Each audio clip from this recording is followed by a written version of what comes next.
Welcome to the Growth Through Adversity podcast, where men are forged, not coddled. Here we dive deep into the path of true transformation in pursuit of physical, mental, spiritual, and temporal growth.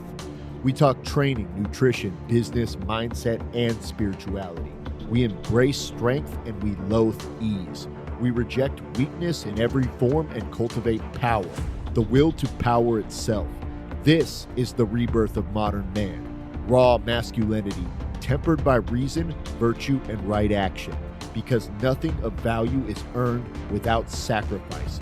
Let's begin our apotheosis together.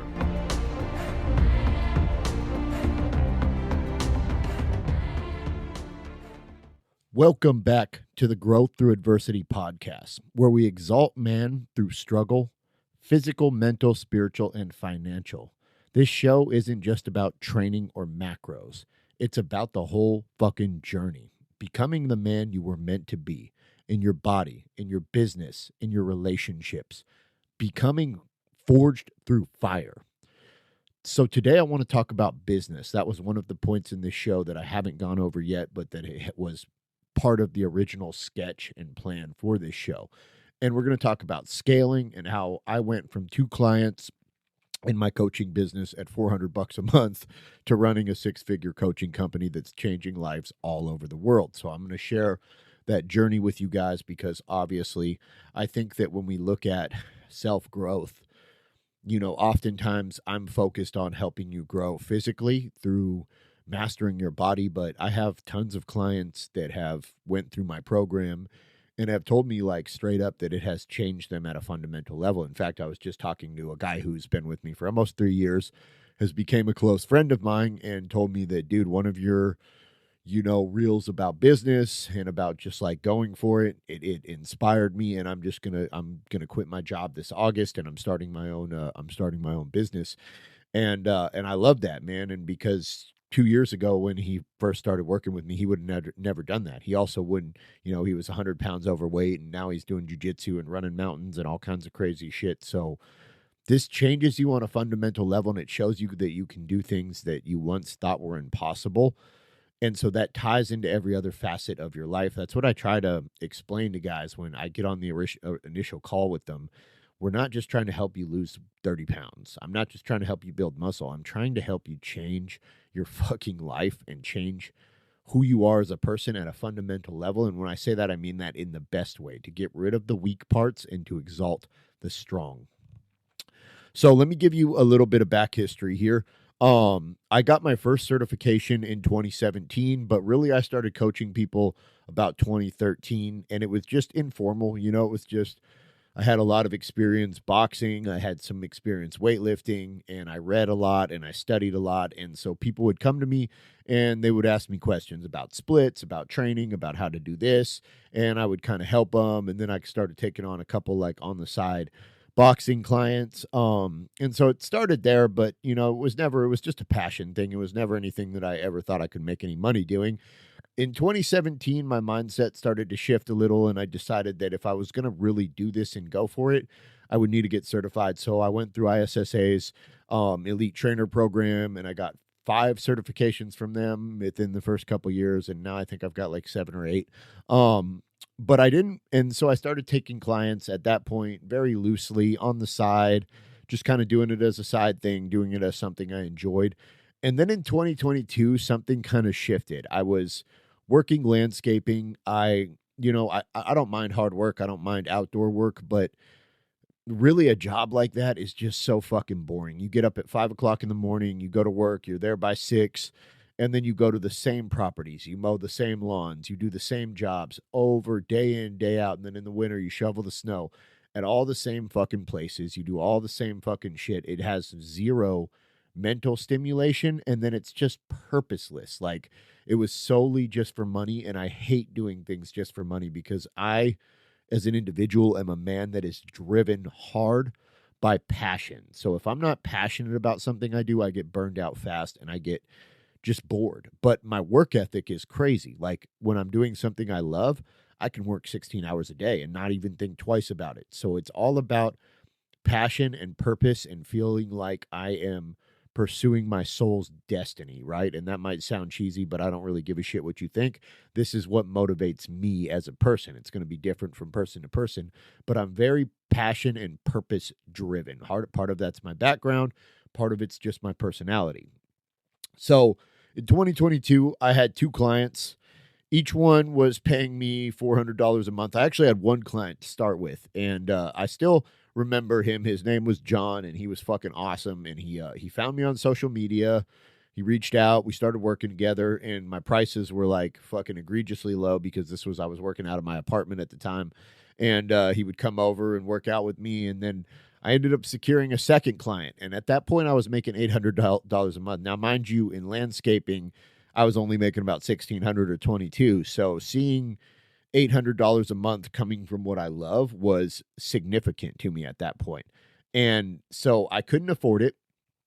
And, but I also knew that if I wanted to grow that business, that I was going to have to let go of the landscaping thing, because just working at night after, my own workout, being exhausted from an 8 to 10 hour day, and then trying to write meal plans and learn how to do content and train people, it just was never going to work. I was never going to be able to invest the amount of energy I needed to it. And if I was able to get 2 clients virtually doing nothing but putting in a couple hours at night here and there, imagine what I would be able to do if I could put in 10, 14, 15 hours a day because it was my job. And that, I think, is a common principle that you have to wrap your mind around in business, that the more you put into it, the more you'll get out of it. So I said, fuck it.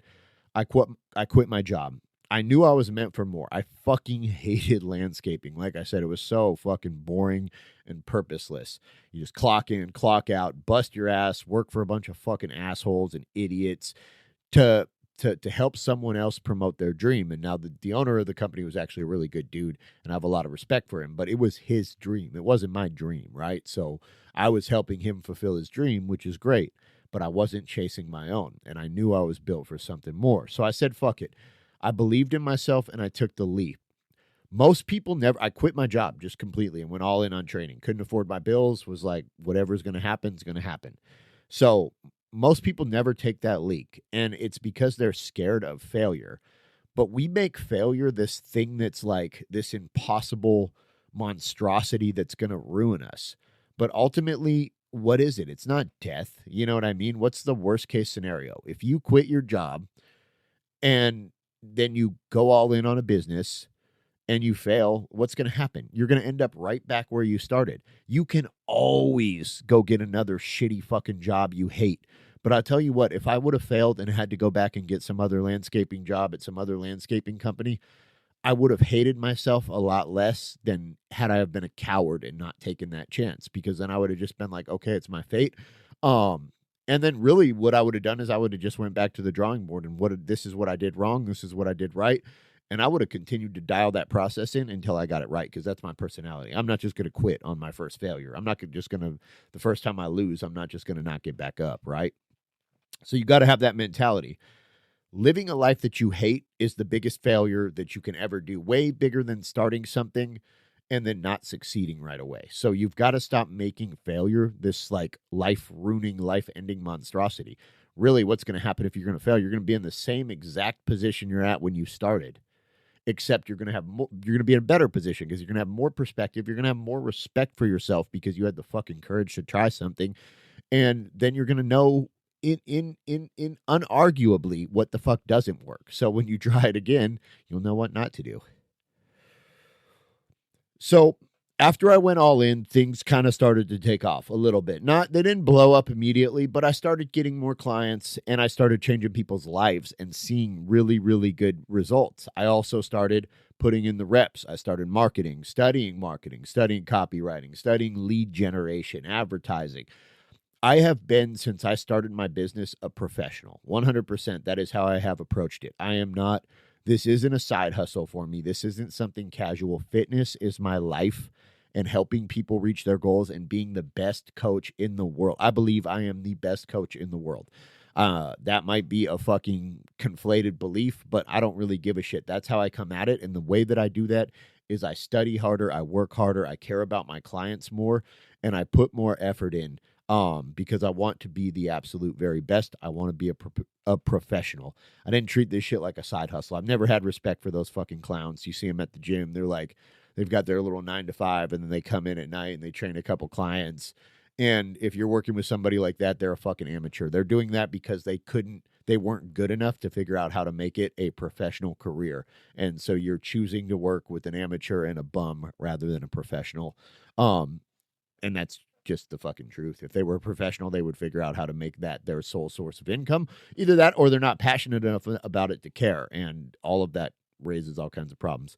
So as results start to come in and you grow as a coach, your status grows, right?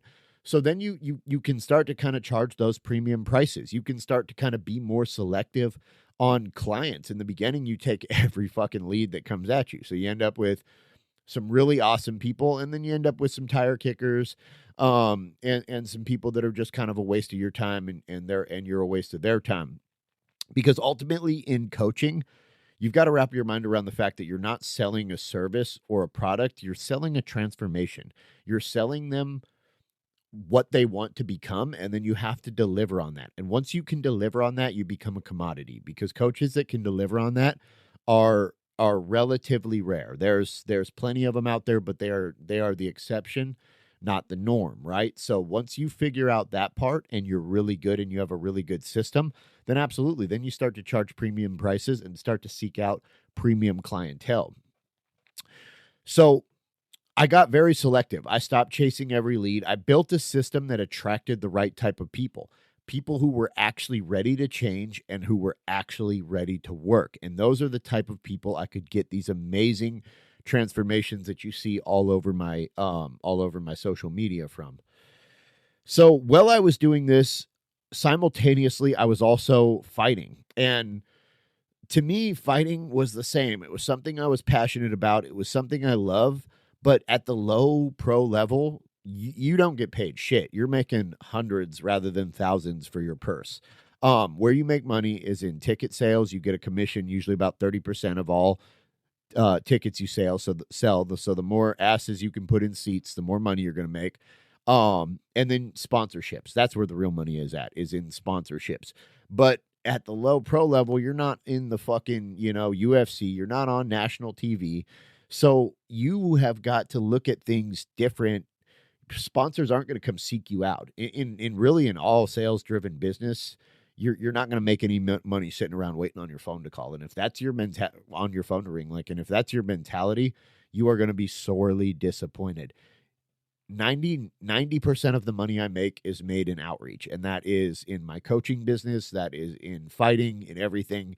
It is me calling people, sending messages, reaching out to people, forming connections, seeing what I can do to help them, seeing what they're struggling with, seeing if they even need my help, and then offering to help them, right? Getting to know them on a personal level. That's when I'm messaging somebody, I'm not just trying to sell them. First, I want to get to know them, right? I want to build a rapport with them and see if it's even somebody I'm interested in coaching. Are they coachable? Again, I'm selective. I'm not hurting for money. So I'm not just please anybody begging people to come into my program. I really don't give a fuck if I get 10 no's in a row, because I have an awesome client base. I have awesome retention because I'm a good coach. So my monthly reoccurring revenue keeps me in a spot where I can pay my bills, and I'm not too worried about finances at this stage in my life, right? You always want to be growing or else you're contracting. So there's definitely an element of growth to it.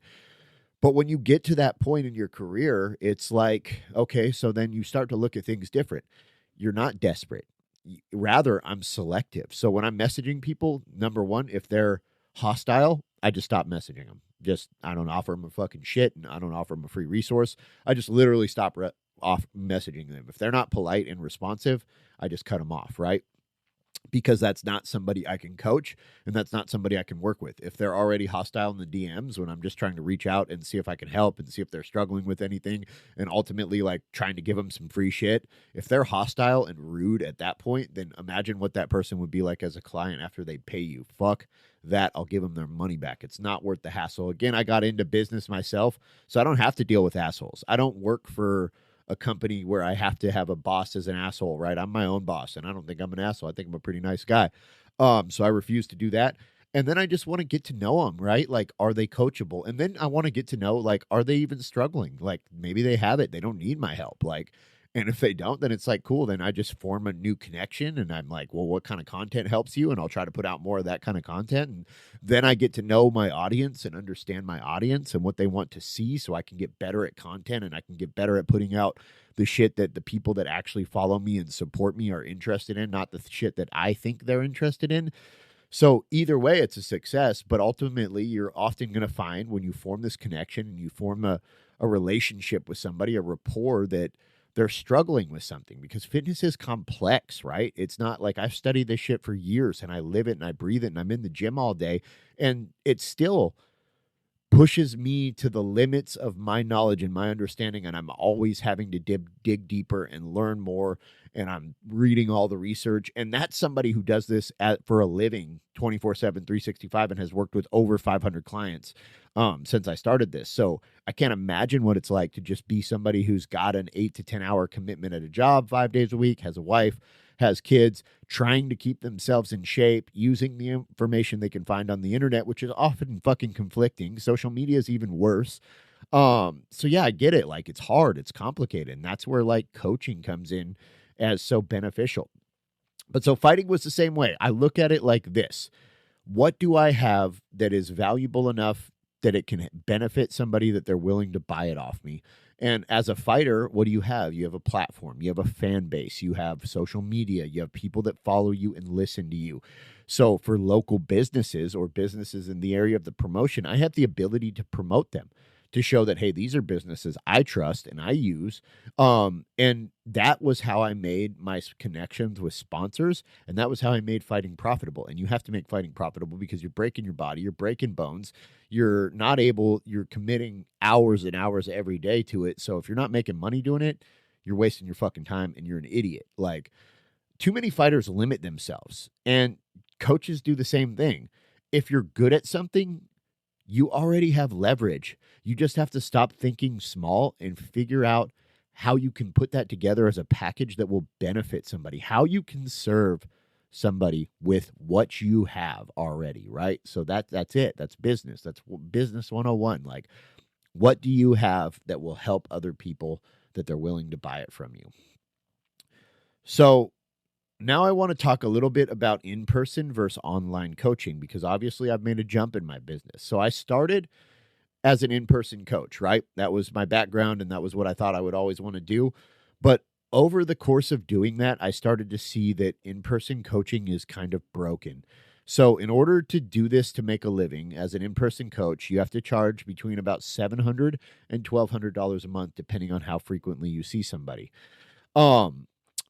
And so, so the client then sees you maybe 1 to 3 times a week, because any more than that, it's just too fucking expensive for everybody except for the very, very tiny top elite. So you don't get any nutrition. You don't get any accountability. You don't get any support outside of those sessions where you're paying, just to be there, for 1 hour working with a coach who's basically just, once you learn the movements, which takes me literally a week to teach somebody, tops, like 1 or 2 sessions, and I can teach you how to bench press and squat and deadlift if you're not just like totally defective and incapable of mastering basic motor patterns. So then I just become like a glorified rep counter. Like, I'm standing there with my clipboard counting your reps, and I'm not really serving them at the highest level. You're just counting reps, juggling schedules, and it's not coaching. It's fucking babysitting, and it's broken. And the client will come to you 1 or 2 times a week, and then they don't do shit outside of that. They're not on a meal plan, so they're eating like shit. So they're not necessarily getting very good results. And they're not going to the gym themselves, so they're not, and they can't afford to pay you forever, so they're not creating like sustainable new habits and patterns of going to the gym alone and fucking pushing themselves and training themselves. So online, I can give a fuckload more value for less than half the cost. I can give like 4 times the value for less than half the cost. I do nutrition and training because those are synergistic. They have to go together. So I make people a program, and that's really the genius of a coach. Like, I'm not a babysitter. Like, you have to find the motivation to go to the gym. Like, that's on you. Like, you have to want this bad enough. And again, that comes down to my selective process of who I work with. If somebody doesn't want this shit and they're not like 100% motivated to do whatever it takes to reach their goal, I'm just going to tell them to just, okay, cool, I can't really help you then. I'm sorry. Maybe when you're ready to quit kicking the tire and actually do this, then we can talk. But ultimately, like, they have to have that. I can't make them be motivated to change their life, right? So they already have to have the prerequisite of they're willing to go to the gym and put in the work. So so on online coaching, then I can do a meal plan for them. I can make them the program, which again is my genius. Like, that's what I've spent 15 years studying how to do, is to build the program, not how to stand there and count your reps like a fucking idiot, like a fucking clown with my thumb in my ass while you do, push-ups. Like, you can count your own fucking reps. You are an adult. You know what I mean? Like, you are capable of doing that, and you don't need somebody to stand there and do that. And if you feel like you need accountability of a coach to like show up to the gym, then you're not ready for a fitness journey. You just need to show up to the gym and be ready. You know what I mean? And so then you've got a program to follow. I make them the meal plan, and then I give them 24/7, 365 support through messaging, calls, whatever they need. And then we actually track metrics so they have accountability. So every week they get a check-in, and we go through and we measure the waist and we measure the weight, and I ask a bunch of questions about the program so that I can customize it to their goals. So 100%. In-person coaching is inferior to online coaching, 100%. The only good part of in-person coaching is if you need some help with form, getting the movements down, and that's like one session. Like, I can teach that in 1 fucking hour, and any coach worth his fucking salt can teach that in 1 hour. Maybe 2 hours if you're dealing with somebody who's a really slow learner, if you know what I mean. We've all had those clients. So 2024, I said, fuck it. So 2023, I started taking online clients, but I didn't really know what I was doing. I didn't have the back end. I didn't have the systems. 2024, I went all in, and I put my money where my mouth is, because I'm always telling people, you don't have the expertise in fitness. You need to hire a coach to understand it. Well, I put my money where my mouth is. I dropped $15K on a business coach who works with online coaches. He helped me build out a full back-end system to make sure I could actually deliver all the promises I made to my clients on the front end. He helped me set up funnels, lead magnets, client success systems. We took everything to the next level, helped me transition my program from in-person to online, and it all worked. And this year, I'm projected to do between about 120 and 150K. And next year, I'll probably do 250. So it's continuing to scale and grow, just like my in-person business was every year. Now, my philosophy of business is this. Here's the real thing.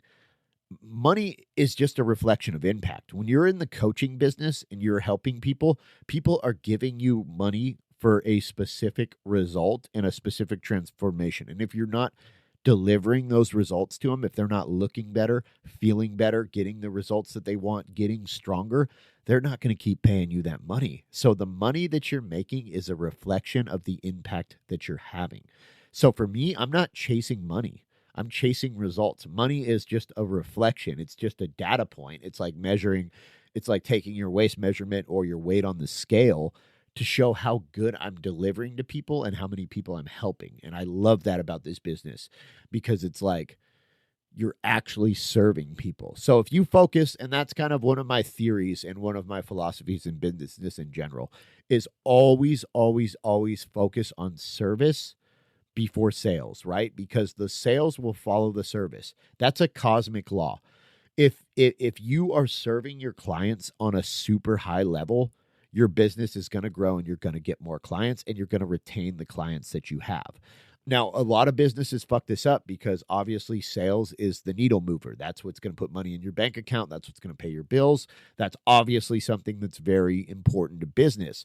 But if you focus on that without delivering what you're promising, delivering the service that you're promising to your clients, then nobody's going to stay with you. And so even if you sign 2 new people, you're going to lose 2 people for the 2 that you bring in.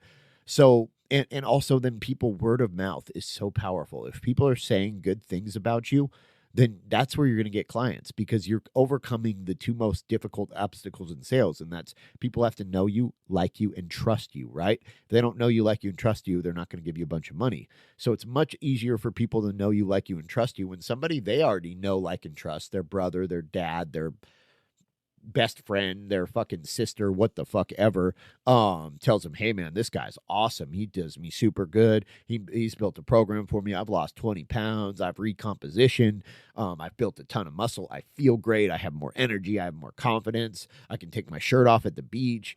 I'm shredded. I've never felt this good in my life. Then they're going to know you, like you, and trust you, because somebody they know, like, and trust is telling them that you're legit, right? So it just makes the process, the referrals make the process so much easier. Plus, there's an energy behind this. There's, I believe, a vibrational level behind this of when you're in alignment, you're serving your clients, you're delivering, your actions are fulfilling your words, and that is going to have an energetic effect on your business. That's going to put you in alignment and you in a high energy, high vibrational state, to where you're going to just draw more people to you into the program, because it's based on truth, and it's based on something real and tangible. And so that's super, super important. And that's why you see people that are not serving, that are just chasing the bag, that only care about money, that don't actually deliver what they say. You see them exposed regularly, and it's not a sustainable long-term system, right? You have to focus on your clients and delivering to them first. Focus on service, sales follow service. Believe in that. That is how you're going to build a business that lasts. I promise. I've done it. I've been doing it. I've done it with multiple businesses, and that is the key principle that I adhere to. Focus on your clients first. Focus on service and delivery over sales, and the sales will follow that. I fucking promise you. So, if you're a coach listening to this, remember, service first, value first. Your income is just a scorecard for the lives that you change. Never lose sight of that. You're changing people's lives. You're doing something good. You are serving a necessary purpose, and people are better for it. Are better for it for what you do. So don't ever lose sight of that, because it really gives meaning to my life, at least. And if you're a dude that's listening to this, or you're just someone who wants to reclaim your power, build your body, and become the person your family and your destiny are literally waiting for you to become, then I want to talk to you. I don't work with just anybody. I just broke that down to you guys. I work with motherfuckers who are committed. So if you want to keep making excuses and wasting time, then just ignore this part of it. I get it. Like, not everybody's ready at this time. But if you are ready to rise, then go to at the Beast Within 9. That's my Instagram, or click the link in my bio here, or the show notes here, and DM me Primal in capital letters, so that I know that you're ready to talk, and I will reach out and we will help you. We will help rebuild you from the ground up. And I promise we'll start with rebuilding you physically, and I promise that will translate into every other facet of your life, into business, into your relationship with your kids, into setting a good example for your kids, into being that strong protector and provider that you know you can be. Not this fat, sloppy dude that you're unimpressed with, that you feel like you're letting yourself down every time you look at in the mirror. We can fix that. It's not too late. But the longer that you hesitate and wait, the harder we're going to have to work, and the more it's going to take, and the more difficult the process is going to be. So stop fucking waiting. Stop making excuses. Invest in your health and your fitness. It's going to pay dividends in the end. Until next time, remember, nothing of value is earned without sacrifice. Nothing of value is given for free.